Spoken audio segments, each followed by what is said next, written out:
We do this every year. This is our Year in Jazz review. We do it with the same three panelists. They are two musicians and one critic. I don't know what to say exactly about this year's show. Every time we do it, it's kind of my favorite episode of the show.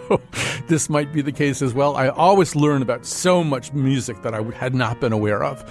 I think that's going to happen for you, too. You won't like every single thing that we play and talk about on this show, but you will like enough so that some of it probably winds up in your music collection. So stay with us.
Okay, it's that most wonderful time of the year again. It's time to do our Year in Jazz review. We've been doing it now for many years with the same three people. I think this is the 10th anniversary of doing this. We did the first episode in 2013. I'm not sure we had stabilized our outfield the degree to which we have now. With us, as usual, Jen Allen, pianist, composer, arranger, and educator. Her most recent album is Sifting Grace. Noah Behrman, pianist, composer, and educator. You see a little theme developing here. His most recent album, I think it was an honoree last year with Henry Lugo, is Alter Ego. Gene Seymour is the mayor. He is the mayor of the Jazz in Review year-end jazz show. I should work out the title a little bit better here so I can address him more formally. Gene Seymour is a writer, professional spectator, pop culture maven, and jazz geek. So all of you are back together. So good to have you here. We just opened the show with one of Jen Allen's picks. This is Max Light and Julian Shore playing Samba Foré.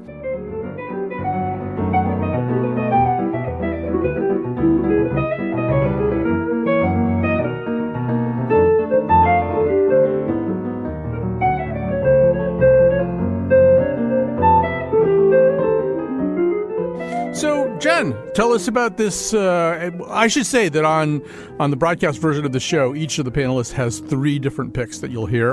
And those of you who are listening on podcasts will have a bonus. They'll each unveil their fourth pick. But, Jen, this is one of your picks, so get us started here. Tell us about why you like it. Yeah, I mean, well, I kind of have a theme this year, so we'll get that going as we hear more of my picks. But this is a good friend of mine, Julian Shore, who I've known for a really long time. I met him at the Litchfield Jazz Camp. I think he first went there as a student, and then we taught together there. And so I was aware of him, follow him, and I've always admired his playing. But the style, his way of writing, like this is a piece of his. It's just, I love the counterpoint that happens between the guitar and the piano, which is some of my favorite type of combos, just having that duo. So I love this album. I think his playing is spectacular, and the composition is beautiful, and the way they play together is really interactive. And learning more about the album, they made it in one day, in 3 hours actually, and they just came into the studio, each had 4 songs, and they had been playing together for a while, but they really wanted to record a little bit of it. So there's a lot of spontaneity in the album, and I love that about it. By the way, I can confirm that Julian Shore was at the Litchfield Band Camp from the age of 12. So, yes, you were correct about that. Also, there's going to be a through line because another one of Jen's picks this year is, maybe I shouldn't betray this. Anyway, no, I'll wait. But he is the pianist with a pretty well-known vocalist who we'll be featuring later on. And I want to say one other thing before we hear from the mayor and from Noah, which is, so Max Light, this is a piano-guitar album. I don't think we've maybe said that, but piano and guitar. Max Light, and I think you're going to see this more and more with young jazz players, jazz guitar players. His earliest influences He says probably Angus Young, the lead guitarist from AC/DC, and he was exposed to that music through School of Rock when he was in fourth grade, the movie School of Rock. And he really got into Pantera, Metallica, and eventually some obscure metal bands. He's still a metal fan. And I'm not a metal fan, but metal fans always say that the metal guitarists are really amazing and great and stuff like that. I would be surprised if there weren't other Max Lights out there, who eventually wound up in jazz. But so, Mr. Mayer, thoughts about this? Well, this has been a big year for duos anyway, as we will find as we get into this program. But somehow my distinguished colleague always manages to come up with these very, very gorgeous soundscapes that I'm always learning something about. And I mean, again, I wish I could hear more of it, actually, because I had not heard this before now. But he really does have a wonderful way of just sort of spreading himself all over the keyboard, it seems like. And it's a great way to start. Let's put it that way. Yes, I think it's a very lyrical beginning to the show. Noah, how about you? It's, really lovely record, lovely musicians. So some folks hearing the show will have just seen Max play with Christian Sand's group at the Side Door in Connecticut, and yeah, Julian is a great player. It's sort of ironic. It just occurred to me that his spouse Carmen Staff played on a duo record that was my top pick from last year, and got a whole lot of piano in that household. And yeah, I really do love the way, as we'll see with some of these other duos, the spontaneity that Jen describes is combined with a real intricacy, like the clip we heard. It's clear that they're not just winging it. There's a lot of intention behind the way that they're blending.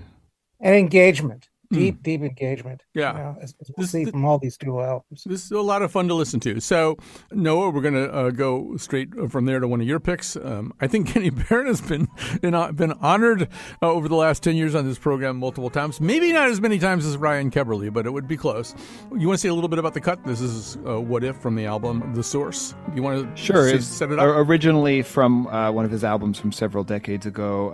I try to frame most of my picks in all of these shows as personal favorites only, and not, but I'm going to get into superlatives. Kenny Barron is one of the greatest pianists living, and this is one of the greatest jazz solo piano albums I have ever heard, hands down, right on the shelf next to Art Tatum and Jackie Byard and Teddy Wilson and all the Monk and all the giants of that lineage. And Monk is evoked in some ways in this song, What If?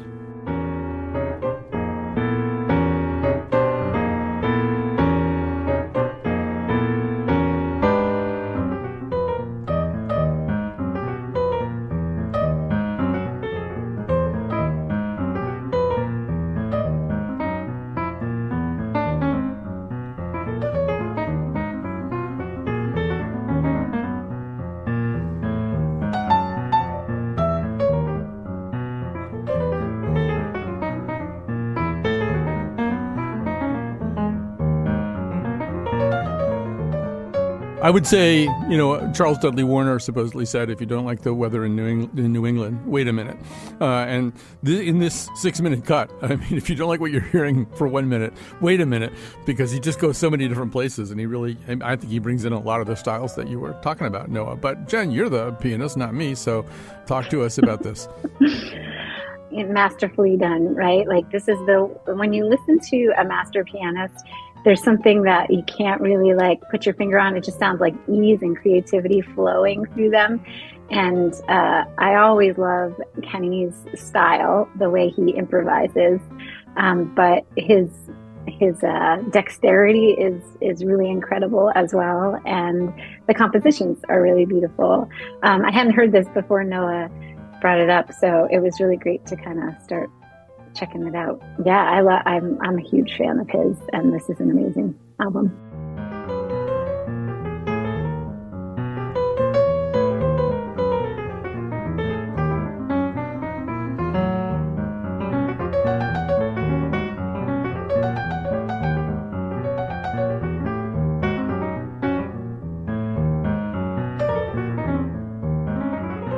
Well, this was on my top 10 list too.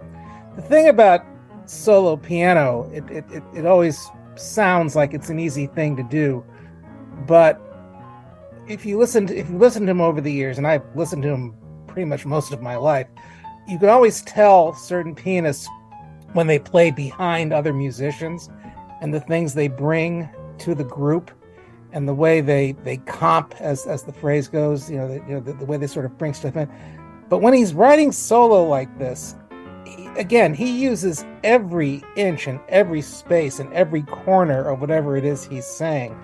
And that's a really hard thing to do for most pianists. Think of any concert recital. But to make the kinds of inventions and the choices he does, because it isn't just this track, Colin, where things change at will. It's every track on the album where it's different weather systems that he knows how to exist in, and that's what makes him a master. He can work small, he can work big, he can work in the middle. He is a treasure. While I agree with all of this about his versatility, one of the things that's really remarkable about this album is that each little snippet, there's just so much what we musicians would call pocket. Like his sense of rhythm is so deep that just hearing him play 4 measures of a flowing line or play 4 measures of a ballad, the depth, it's sort of like DNA, where like the whole existence of everything can be extrapolated from that little bit.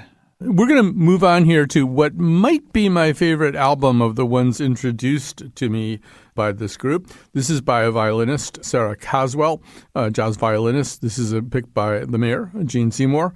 This qualifies as, the reason why it's here is because it's one of those recordings I just couldn't get out of any box that I was playing in. I just couldn't keep it away from me.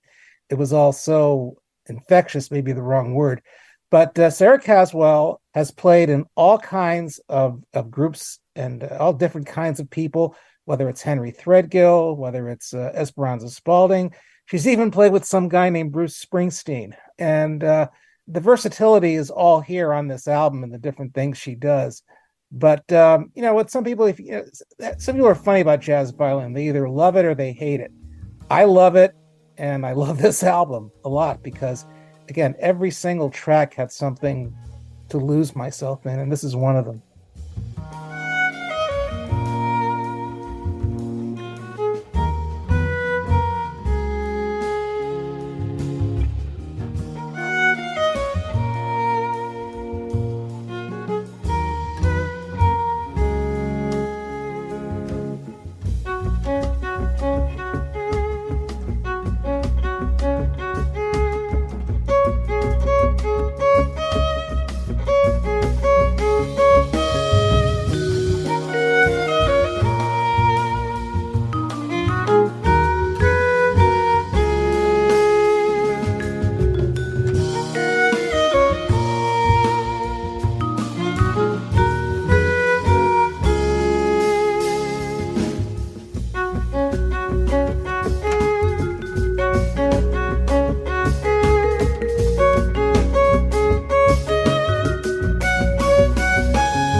Sounds a little like Paul Winter at times there. But so I have a couple of through lines.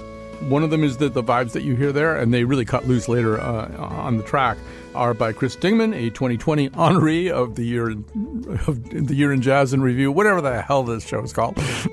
But anyway, Chris Dingman was somebody's pick on the show in 2020. Caswell also does a Kenny Barron composition on this album, Voyage. But I just quickly want to say I went down a rabbit hole here. So Sarah Caswell owns a fiddle called, and I'll probably mispronounce this, a Hardanger d'Amore, and it's made by a luthier in a small town in Norway. This instrument, she's not playing it on this. It's a very different kind of instrument. What she's playing on this, I think, is a Stefano Scarampella violin. So that would be an early 20th century violin, which this other instrument, which is this amazingly weird thing, was probably made fairly recently for her. There are 10 strings, 5 of them sympathetic, which is to say not played. They're kind of echoing off the other strings. and I think she only uses it once on this album. It's on a Joe Beam cut at the end of the album. Right. But it's just such a weird thing, And now I'm just completely obsessed with this instrument. That I don't even think there are very many of them anywhere. But she's got one in Brooklyn or wherever she is. So what do you hear from the other judges here, or whatever panelists? I think judges is good. So Jen Allen, what do you hear here? Well, I love Sarah. I've known her for a bunch of years. And this band, they've just been able to play together a lot for many years. So Ike Sturm on bass and Jesse Lewis on guitar. And then, as you said, Chris Dingman on the vibes. They've just been musicians who've played together. And you can really feel that connection of the band together. And then Sarah's like a really badass soloist. And I remember how embarrassed I was the first time I played with her because I didn't know that about her. And I didn't leave any room for her to solo.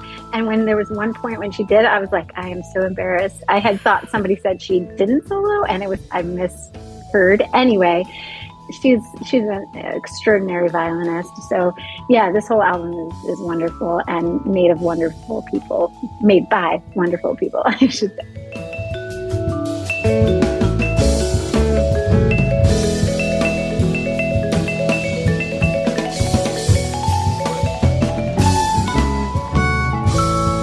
Sarah sounds beautiful on this record. I actually was exposed to her first through the bassist on the record, Ike Sturm, and I find it interesting that this tight-knit quartet of musicians who accompany her all have been honorees in the last couple of years on this show. Ike a couple times, including with Jesse Lewis, the guitarist, their Endless Field band.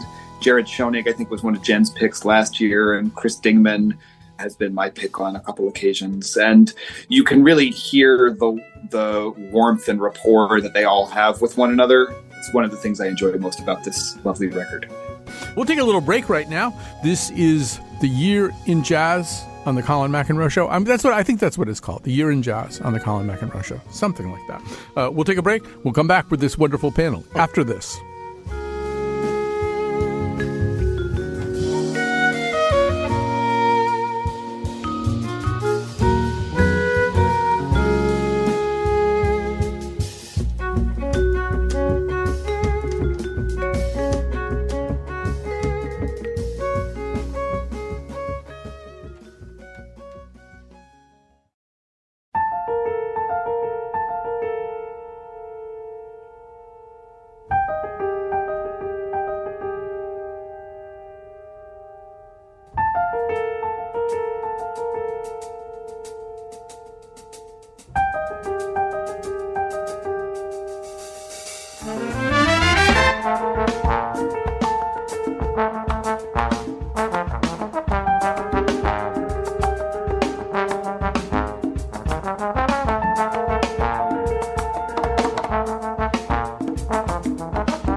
All right, this is the Alan Ferber Nonette. This is a Jen Allen pick. It's the title cut from Up High, Down Low, an album from the aforementioned Alan Ferber Nonette. So, Jen Allen, tell us about this. So Alan, I believe, I teach with him at a jazz camp up in Maine, and he brought all these compositions last year for us to play as faculty. And first off, they're very difficult, even though they don't all sound very difficult, but they are very difficult, but very fun too. So they have such an interactive quality to these compositions on the album.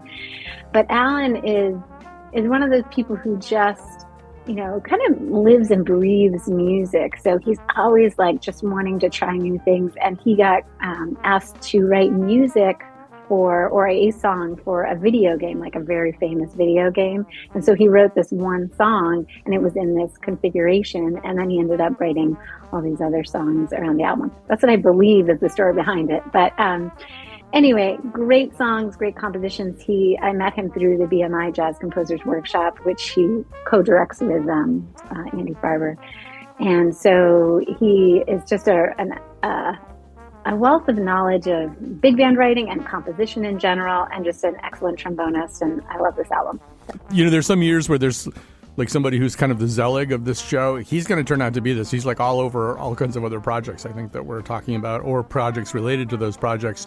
What I know about this from some research is he attributes this album somewhat to being stuck is the wrong word, but he and his family were living in St. Louis, where his wife is from, or his wife's family is, during the pandemic. And there was no touring, no performing. He had a lot of time to write and think and just, really sit with some of the music, and he attributes that to sort of what this album turned into. Interestingly, I mean, one of the other things he covers on this album is Joni Mitchell's Cherokee Louise, which is kind of a really great choice. But Noah Behrman, thoughts here? It's a great record. It's interesting how when someone writes as intricately as Alan does, the stereotype of that can often be that the music is very cerebral, and there's certainly a lot of intellect to it, but man, everybody on it just plays with fire throughout. It's I don't know if this is literally true, but it's as if, as coming out of the lockdown, they were all just extra hungry to lean into the music. It's really intense. Gene, how about you? Well, I think it's been true of a lot of the stuff we're going to be talking about, because there all seems to be a lot of pent up release in some of the stuff we've been going to be talking about today. And also, again, I love this album too. And as I've said frequently in the past, not to sound like a broken record, but there's been so much interesting stuff done with jazz orchestration these days. I mean, this kind of not just the size of the sound, but also the size of the intellect. And I know that sounds like I'm sort of shortchanging the emotional content, but as Noah says, I mean, there's an awful lot of passion and energy in this that again suggests that some of the things you were just alluding to, that kind of pent up emotion that just had to sort of come out. And I just hope that this kind of stuff reaches people with the force that was delivered and with the kind of emotional acceptance that it deserves. We're going to transition from there to, actually, this is another one that the mayor and Noah both had on their list. Noah won some kind of coin flip, I think, and so he gets to introduce this. This is Fred Hirsch and Esperanza Spalding. This is going to be Little Suede Shoes. Esperanza is a world-class bass player, but on this record, she's just singing in a duo with Fred Hirsch on piano. And this whole record, top to bottom, is so in and of the moment, and yet maybe not unlike what I was saying about Kenny Barron, the depth of fluency and creativity and vocabulary that both of these musicians have means that this spontaneity goes in such organic directions. It was very difficult to narrow down to just one moment that would exemplify that.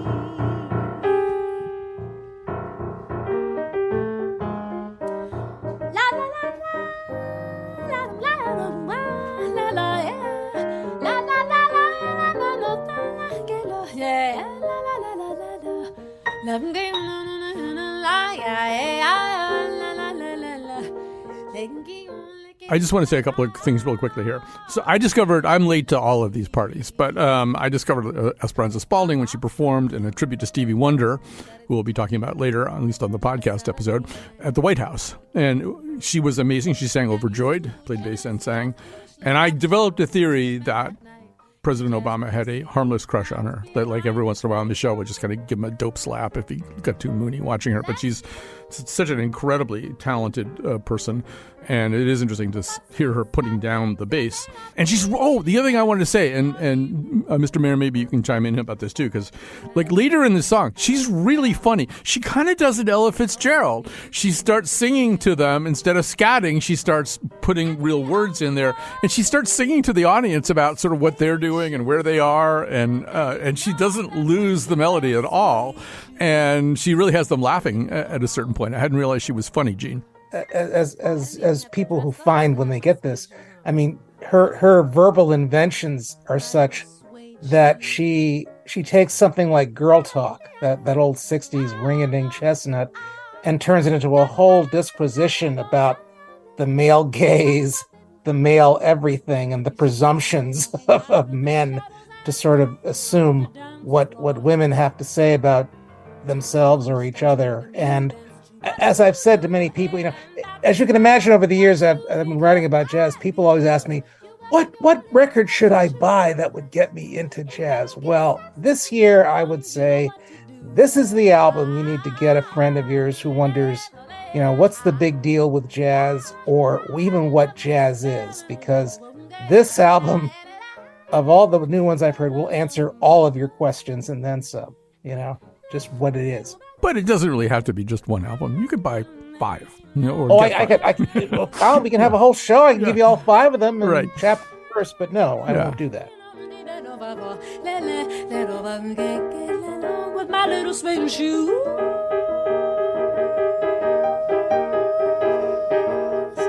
my little sweet shoes. Ooh, look at me and my little suede.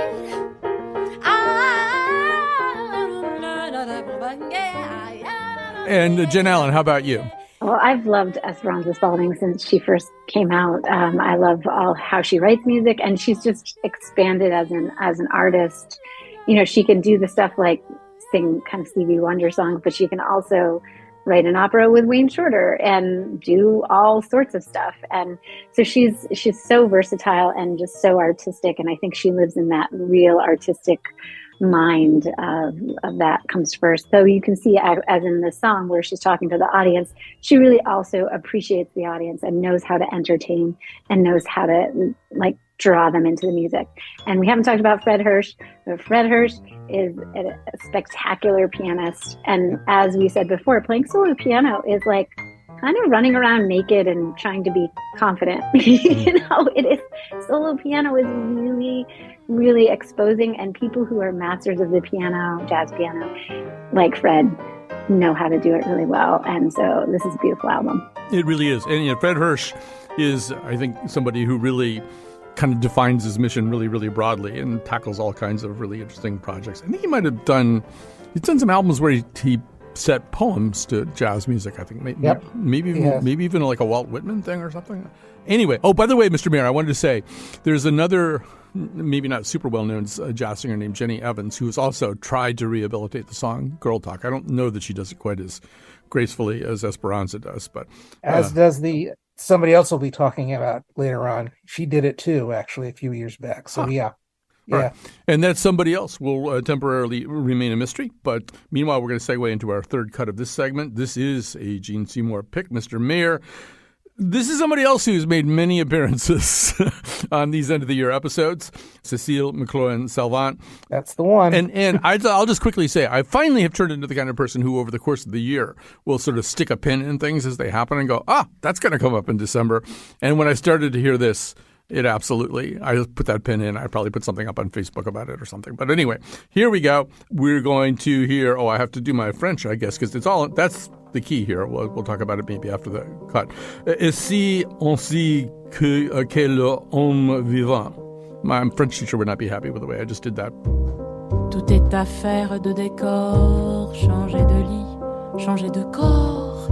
À quoi bon puisque c'est encore moi qui moi-même me trahis, moi qui me traîne et m'éparpille, et mon ombre se déshabille dans les bras semblables des filles où j'ai cru trouver un pays. Cœur léger, cœur changeant, cœur lourd, le temps de rêver est bien court. Que faut-il faire de mes jours? Que faut-il faire de mes nuits? Je n'avais amour ni demeure, nulle part où je vive ou meure. Je passais comme la rumeur, je m'endormais comme le bruit. Est-ce ainsi que les hommes vivent et leurs baisers au loin les suivent? Gene, as you know, I have been a little bit of a doubter here. Not a doubter, but I've struggled with her work. And she's obviously superbly talented, and she is just, she's just a reigning force in jazz vocals. In the past, I sometimes thought, sometimes jazz singers, they start to sound a little bit like Billie Holiday, and I think to myself, just sound like I want to hear what you sound like. And I felt that about her from time to time. Singing in French, I think she's like a different singer. I mean, I just completely loved everything on this, and I feel like I might be hearing her real voice too. Well, she is, I think, part Haitian, which I think is partly where this comes from. But I should probably explain the English translation of that, by the way, is This the Way Men Live? And it's a concept album, believe it or not. It's called Melusine. It's based on a 14th century French myth about a woman who was half serpent, half woman. I won't get into all the details of it, but two things to say about this is that she's one of the very few jazz vocalists who uses the album as a canvas, the way Frank Sinatra, did back in the 50s when he made concept albums, using the jazz pop idiom. But it's predominantly in French. Her accent is beautiful, but not just her accents with the words, but the accent she applies to the chanson, as they say. She does. I mean, I used to think she was amazing. I mean, I always think she's amazing. The question always, and this is maybe what you're saying, Colin, can you be good as well as amazing? And there's been no doubt as far as I'm concerned. But I think something like this, when she gets ambitious like this reasserts how good she is, as she is amazing. She is amazing and good. So, Jen Allen, give us some thoughts. Well, I kind of think this about her every time I hear her is like watching a Wes Anderson movie. And if like, it's so artistic that you're just like, you're drawn into like the artisticness of it. It's a weird way to say it, but just, she's just got a depth that like, it's not for everyone, but it is so beautiful you can't stop listening. I'm going to work on that Wes Anderson idea for a while, but me too. we'll be getting back to you on that. But so Noah Behrman, okay. How about you? Yeah, it's really beautiful. I guess this in a way ties in with the Esperanza Spalding Fred Hirsch we were just listening to prior. But I really love the way she works with pianists. I recognize that my positionality makes me especially tuned into that, but the sensitivity from both directions, she chooses great collaborators, often Sullivan Fortner. On that track, it was Aaron Beale, who also put out a great record of his own this year and plays on Tyshawn Sori's Superlative Trio record from this year. But just the sensitivity with which they blend throughout this album, whether it's Sullivan or Aaron, really stood out to me. Right. And for those of you who stick around for the podcast bonus, you'll hear one of the other choices this year was by Sullivan Fortner. And I also want to say, stick around. We're going to go to a break right now. But if you're enjoying this latest stretch, stick around because we're going to go one more place with it. Another duet album featuring a vocalist and an instrumentalist. But I think it's very safe to say pretty different from the other ones we talked about. So with us, Jen Allen, Noah Behrman, Gene Seymour. We're going to take a break. We'll be right back.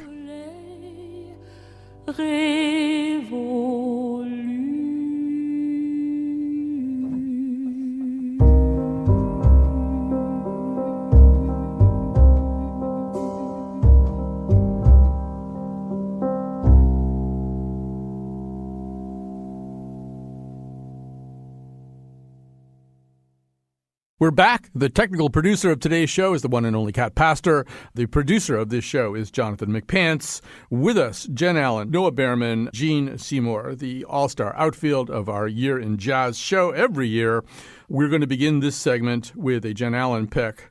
Although I sort of lobbied for it. You were going to do this anyway, but this was the other one that I stuck a pin in this year when it came out. I felt like it was like a big day when it came out. I thought, wow, this is amazing. What is this? This is great. I can't wait for December. But Jen, do you want to set up Lionel Lueke and Gretchen Parlato here?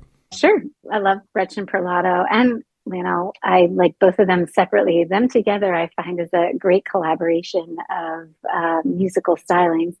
But I'm a sucker for anybody who does 80s music in a jazz way. So, as soon as, and Gretchen has a bunch of albums that have songs from the 80s, like pop songs, and redoes them. I find that this music that we call jazz really lends itself to doing that to other types of songs. And obviously she's not the first.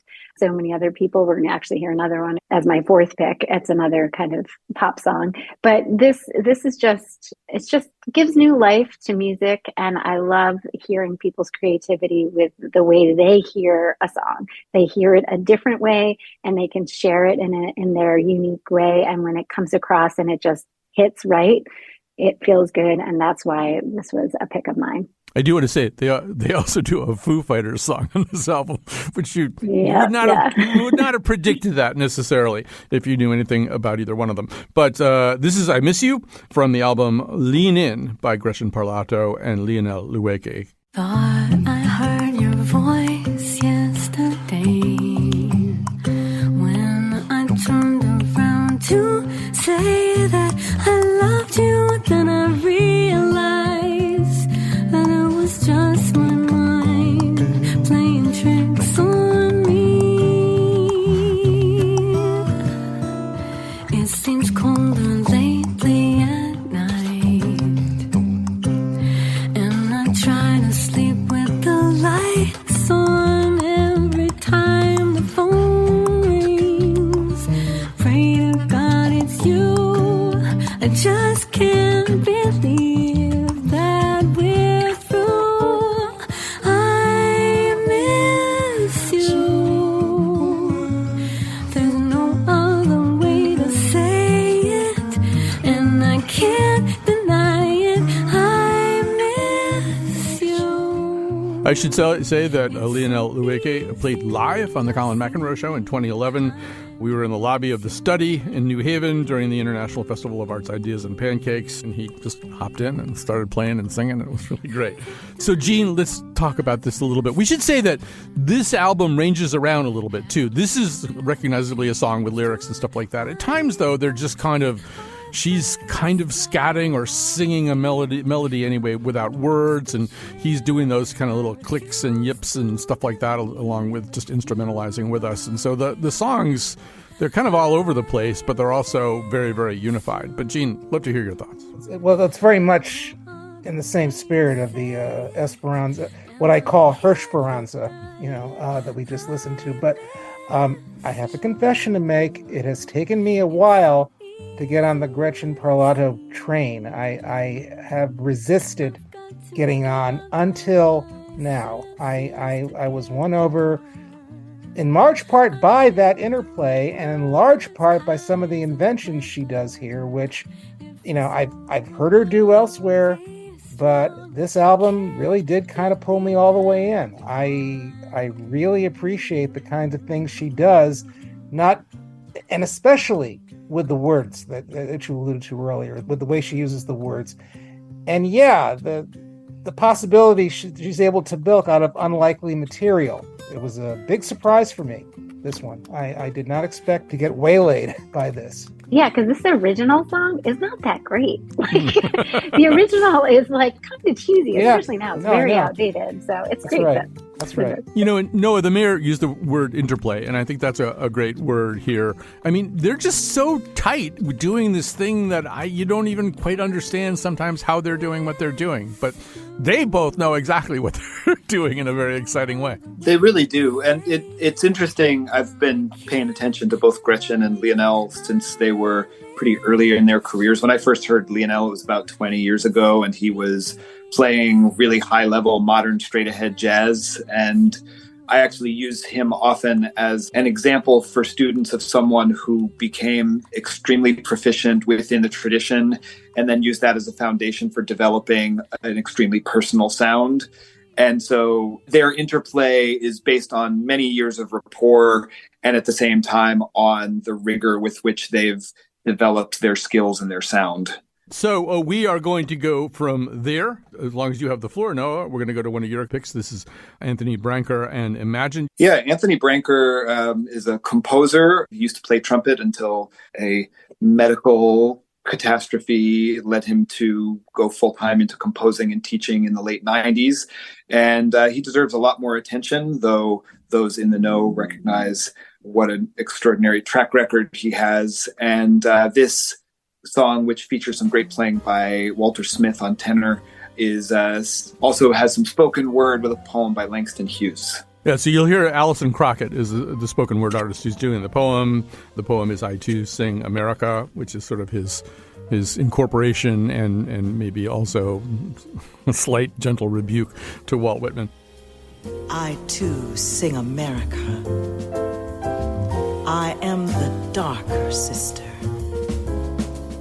They send me to eat in the kitchen when company comes.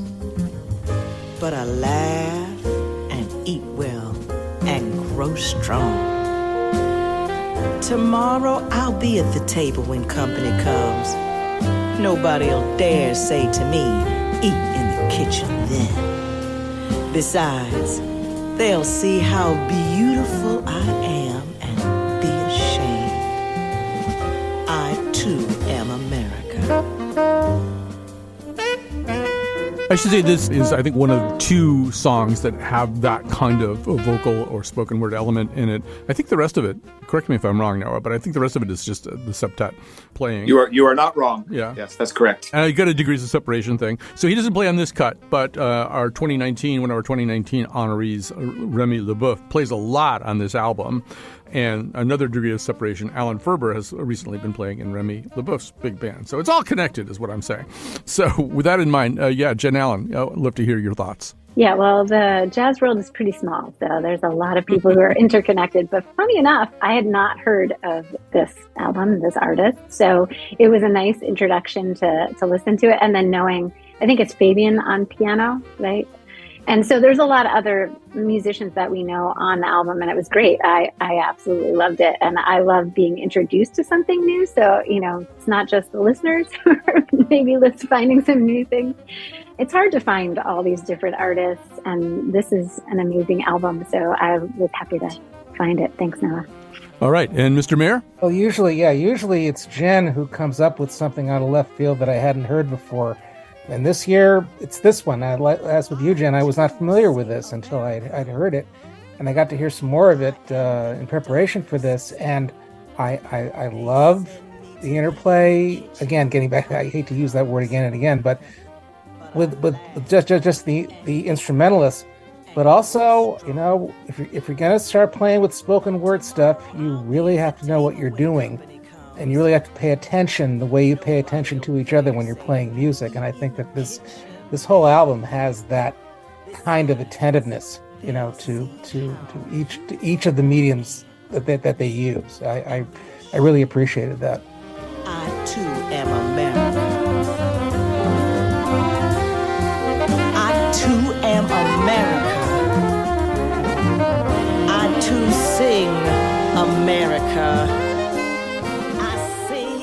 So we've got a really interesting adjacency here because the next one is one of the mayor's picks. It's going to be if you're listening to the broadcast version of this will be the kind of the end of the show. We will do 3 more picks for our podcast listeners.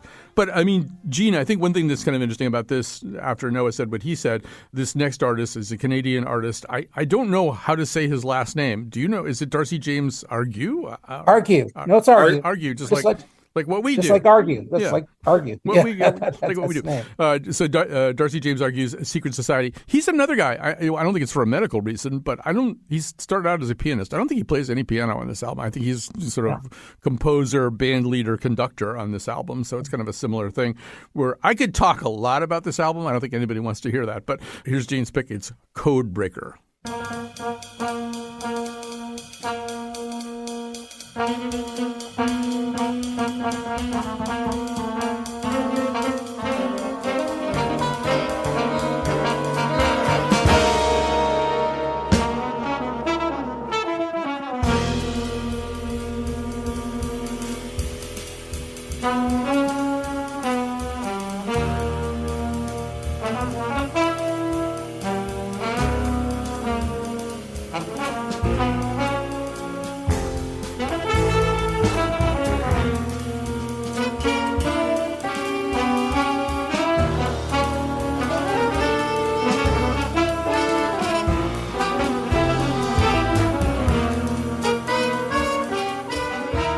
So there's also the question, do you want to really know what songs are about or do you not want to know what they're about? This song, according to Darcy, is very much inspired by Alan Turing, hence the name Codebreaker. But Gene, you want to say a little bit more about this?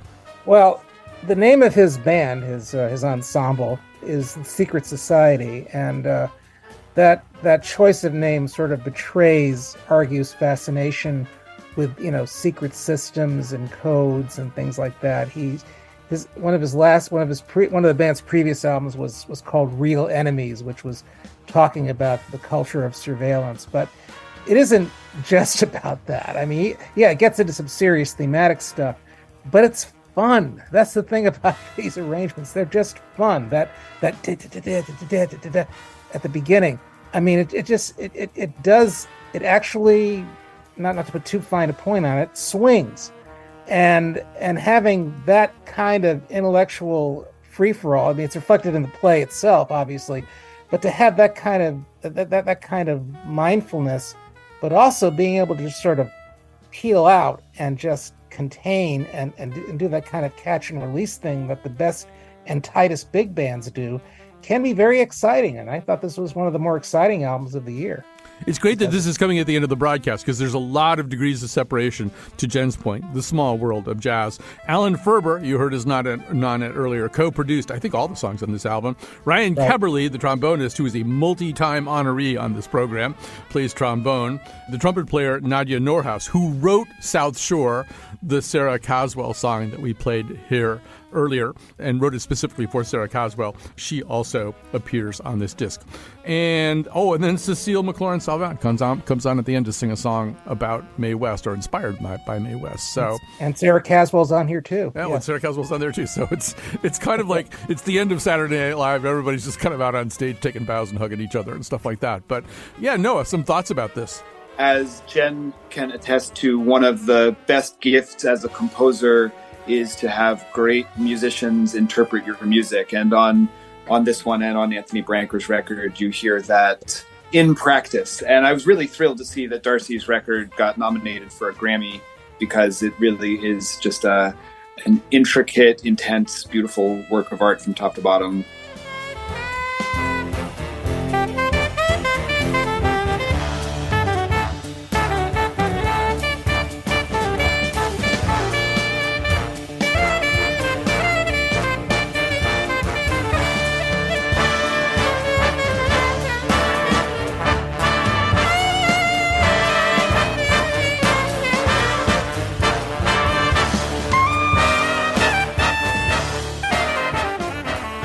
He is a standalone in the way he writes as a modern day composer. I think he stands out in terms of like the types of things that if you've ever heard him talk about his music, like like Gene was saying, it is very much based on stuff, but then he's also very methodical. He's very artistic. And when you get that all together, you just get such a high level of art produced. The music is beautiful, fun, playful, yet intricate, and all the things that everybody said, and definitely worth many listens by everybody. He needs more attention.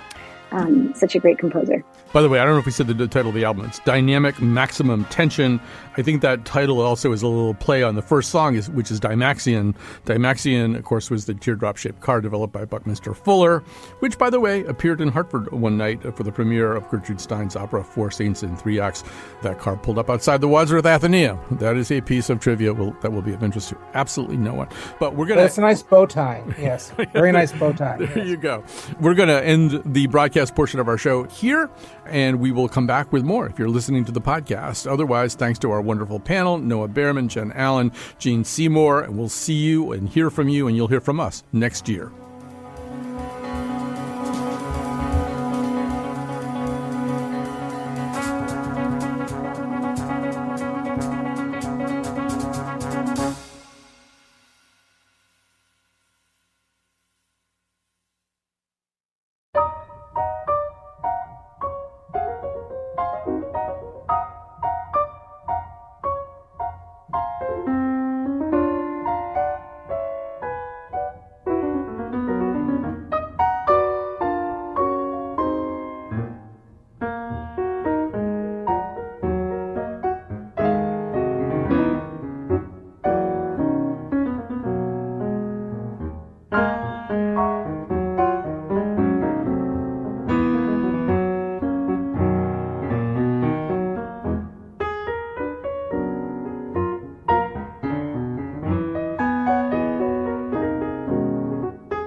All right, so that's Sullivan Fortner, who we said earlier in the broadcast, often plays piano for Cecile McLaurin-Salvant.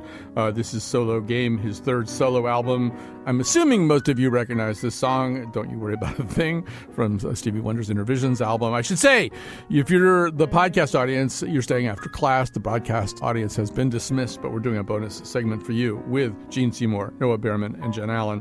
Jen, this is one of your picks, so say a little bit about why you picked it, why you like it.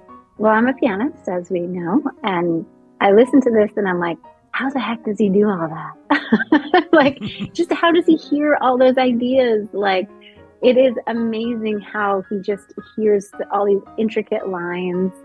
And I just love that about it because they make complete sense. They're not like out of nowhere. They groove well, and he's just a really thoughtful pianist, and the skill is amazing. And bringing it back to Fred Hirsch was the person who produced it with him. Well, at least the first part of it. And he just went into the studio, and Fred was like, "Just play," and so he just played. They didn't do multiple takes. They just did it, and then Fred picked his top picks of the stuff he recorded. So I love that bit about it, that ability to just go in, play so beautifully. And it's very, like some of the other albums, very spontaneous and very artistic and very, I don't know, just everything that I love about this music, the kind of spur of the moment, I just love it. So, and just playing solo piano is very difficult. So I'm always in awe of people doing that. So, Mr. Mayer, I think when there's a song like this, which in its original environment was just such a thing of perfection and happiness and boundless joy, and I think you and I are both probably undergraduates in college, checking out that Intervisions album. And so you see the title and you go, oh, I don't really want to hear a different version of that. I just like the version that I've known for my entire freaking adult life. But then, the great artists like this, they can just do something that makes you very happy in a different way. Well, to sort of piggyback on Jen's point, one of the things that makes a great solo pianist is the ability to listen to others when you're not playing solo. It's the attention you pay to what other people are doing, and because you're able to do that, it makes you more open to different ideas and different angles to take on things that otherwise might seem, like a no-duh approach. I mean, sometimes the happiest songs can be staging areas for some really ruminative, thoughtful, even kind of disturbing presentations. I remember one of our selections some years ago did a version of After You've Gone that was a mournful dirge, and you listen to it and you say, yeah, that's how you should do it all the time. But it didn't occur to us before we heard it that way. The same thing with this, I think. It's a great point. Noah Behrman, how about you? I guess riffing off what everybody's been saying, one of the hardest things to do arranging a song is to bring in new ideas and at the same time keep enough of the substance of what was there before, which, as you rightly point out, was perfect the first time around in the case of this song, that it's satisfying both the need for creativity and innovation and the need to remain connected with the important parts of the existing song. And it's extraordinary how Sullivan does that, and also extraordinary throughout this record, how he just figures out how to simply distribute the 10 fingers he has in such a way that he gets all these ideas, often overlapping ideas, in there. If it wasn't for Kenny Barron's record, I would be citing this as possibly the superlative solo piano album of the year. Sorry, Sullivan. All right. I think you'll be happy. So while you have the floor, the next cut up is your pick. This is the Orrin Evans Feed the Fire. Yeah, speaking of great pianists, Orrin is a colleague of mine and Jen's, who's actually a college classmate of mine for a while, and really great band leader, composer, conceptualist. He talks about community a lot, and his records, especially the lovely record he put out this year, are not ego-based show-off sessions, and so he gets in a lot of material by other people who are meaningful to him, and focuses a lot on how the band interplays. So we hear Nicholas Payton, Gary Thomas, Marvin Smitty Smith, and Robert Hurst playing with him on a beautiful and important Jerry Allen composition.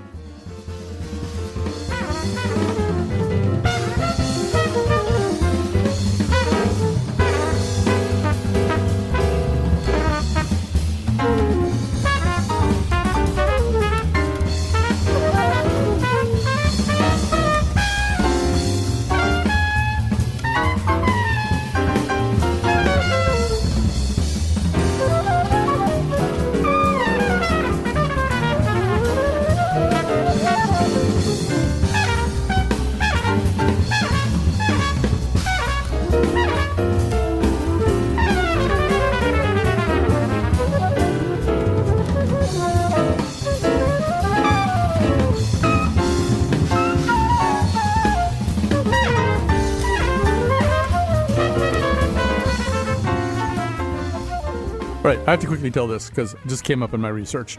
So there's a thing, if you're not a jazz person and you're listening, there's a thing that is done in jazz. I think Downbeat is mainly who does this. It's called a blindfold test. And you take some cat, like Orrin Evans, who has played a long time and listened to jazz for a long time, and you play stuff that the person doesn't know, and then they have to guess who's playing on it.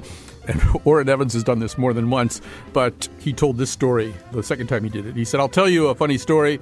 I did a blindfold test years ago, and I literally had to call some folks up and apologize to them afterwards. And one of them was Jerry Allen, and she was so great. I was listening during the blindfold test, and I said, whoever this is playing with some balls. She said, thank you, when I called her. So anyway, there you go. That's one of the hazards of the blindfold test. So Gene Seymour, you want to talk about this? Well, I'm talking to you from the city of Philadelphia, which is the kingdom of Orrin Evans. He has sort of ruled the contemporary jazz scene here for some time now as a band leader and a musician, an working musician. And I can attest to what Noah says about his feelings about community, capital C and small c, but also among the musicians that he has here. And he has been a force for forging these kinds of alliances and these kinds of mixtures and everything else. And I think it's this very ability to play well with others, which I think is tantamount anyway to being a working jazz musician, bar none.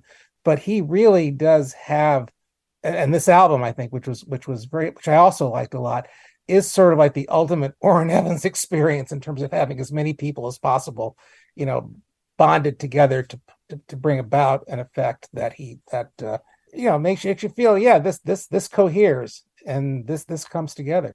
And so we're going to, our final cut on the show is, and I think this is an artist who has come up on these shows in the past, although I went through the Google Docs and I couldn't find proof of it, but that doesn't really mean anything. This is the Anat Ford Trio. This is a pick by the mayor, Jean Seymour. She's an Israeli pianist, and I can remind you that you told me that my pick of her album, the year that I think it was maybe 2012 or 2011, made you cry. That I do remember. But the story behind this album is that this was the first time that she actually got into a recording studio with her longtime trio of Gary Lang and Roland Schneider because of the lockdown. And they decided to meet in Berlin in this session. And the minute they locked themselves into the studio, it all came rushing out, all this music and all these ideas that they've been sort of holding in. And this particular track, which is a great way to end, I think, it's called The World as a Human Being.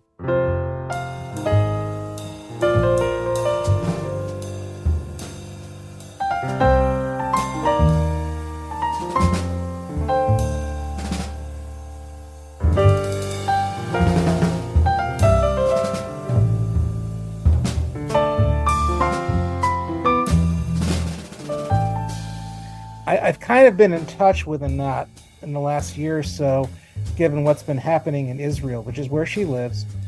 And she has very strong, intense feelings about it that are kind of unconventional, but very, very concerned with peace in the region. And this particular track, I think, kind of evokes that. It evoked it very strongly to me, probably with the same emotional impact that she had on you in the album that we talked about many years ago. Just to contextualize it a little bit too, this is part of it's the seventh part, I think, of a 7-part suite written for performance at the Rubin Museum of Himalayan Art, and each piece within the suite is based on a piece of art there at the museum. That's right. So, Jen Allen, I'd love to have some reactions from you. So she's a pianist that I'm not super familiar with, but definitely has kind of reminds me a little bit of Andrew Hill, a little bit of like just the sounds. I have to say, in general, piano trio, I'm so picky about what I like as a piano trio.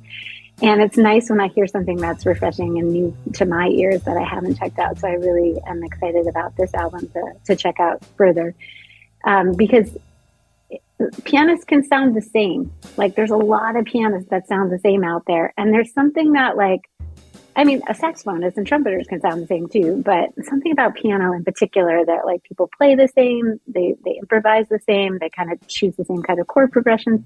And so when you hear something like this, it's nice and refreshing to be like, oh yeah, there's still people I haven't heard that much of that I can check out. So I was appreciative for this pick. Before Noah goes, a couple of things I wanted to point out. The number of the things that we've talked about today have been double albums, double discs. I'm not even sure how much that means in the age of streaming, but it means something. And this is, I believe, another one of those. And on the second disc, she does. And this doesn't have quite the same status as Stevie Wonder. Don't you worry about a thing. She does Billy Joel's Just the Way You Are. And you're thinking, really? Right. But then it's good. It's really good. It's really interesting. It is. And then she goes from there to, if you're an American songbook person, if you asked, I don't know, 100 American songbook people, what's the greatest American songbook song ever? More of them would probably say Jerome Kern and Oscar Hammerstein's All the Things You Are. You see what she did, Just the Way You Are, and then All the Things You Are. That's what she does next on the album, and it's really, really remarkable. And that might be a song you think, well, what is there left to say about this? It's been done by everybody. But there is a lot left to say. It's really remarkable. It's worth hunting down just in its own right. And the other thing that I learned, and I did this more this year than I typically do. I watched more YouTube videos of the artists. And so you can they have the YouTube of, I think, the take that they used on the album, and it feels like she's kind of feeling her way towards what it is she's even going to do at the beginning.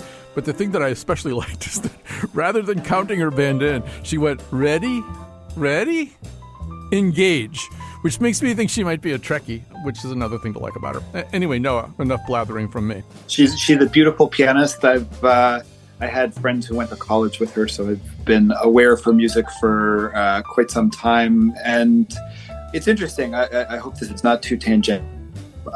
Was just reminded of a few years ago playing with Gary Wong, the bass player on this record, for the first time in like 12 or 15 years.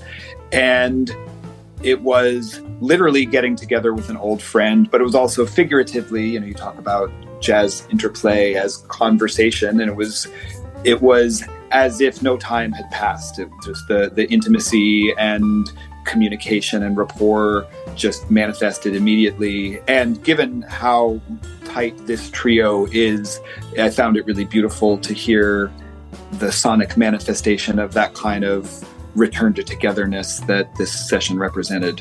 One of the things I wanted to say was that the minute the beat is laid down, the communication between the three of them is just, I'd forgotten just how tight, but how familiar it all seemed. I mean, it's like they hadn't been away from each other at all. And that it feels, not to overstate things, but it feels semi-miraculous they were able to sustain that communication despite everything. Well, we have enjoyed sustaining communication with you three once again this year. This has been so much fun. It's one of the shows I look forward to a lot every year. Jen Allen, pianist, composer, arranger, educator.